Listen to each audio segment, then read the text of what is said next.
Avoid ISF penalties on jewelry imports.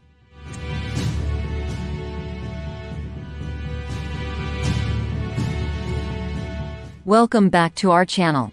In today's video, we'll be discussing how you can avoid ISF penalties for fashion-piercing jewelry. If you're in the business of importing jewelry, specifically fashion-piercing jewelry, then you need to be familiar with the Importer Security Filing or ISF. Let's dive in. First, let's briefly explain what the Importer Security Filing is. The ISF is a filing requirement imposed by U.S. Customs and Border Protection (CBP) for all ocean cargo shipments arriving in the United States. It is a way for CBP to gather valuable information about the cargo being imported before it reaches U.S. ports. Failure to comply with ISF requirements can result in penalties and delays. Now, when it comes to fashion-piercing jewelry, there are a few key steps you can take to avoid ISF penalties.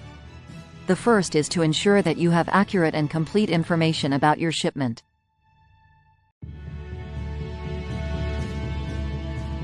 This includes details such as the shipper's name and address, consignee's name and address, cargo description, and the Harmonized System (HS) code for the jewelry items. To navigate through the complex customs requirements, it is highly recommended that you work with a licensed customs broker. A customs broker is an expert in customs regulations and can ensure that your ISF filing is done correctly. They will guide you through the process, help you gather the necessary information, and submit the ISF on your behalf. Another important aspect to consider is obtaining a customs bond. A customs bond is a financial guarantee that ensures the payment of duties, taxes, and penalties to CBP.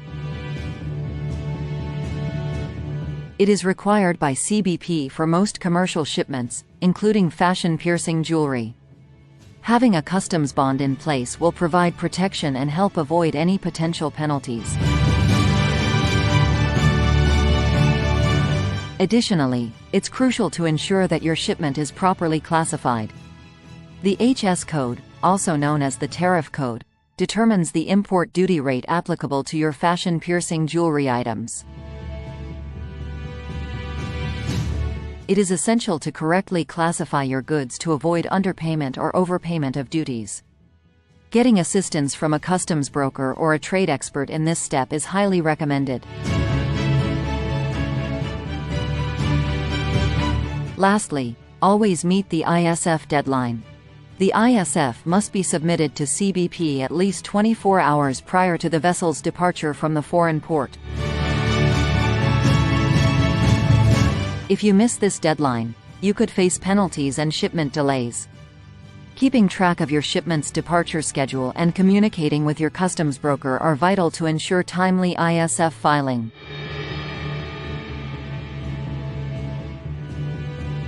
That wraps up our discussion on how to avoid ISF penalties for fashion-piercing jewelry.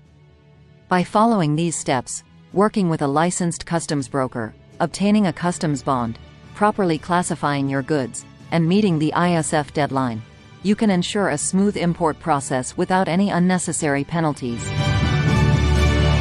Thank you for watching, and be sure to stay tuned for more informative videos on international trade and customs brokerage.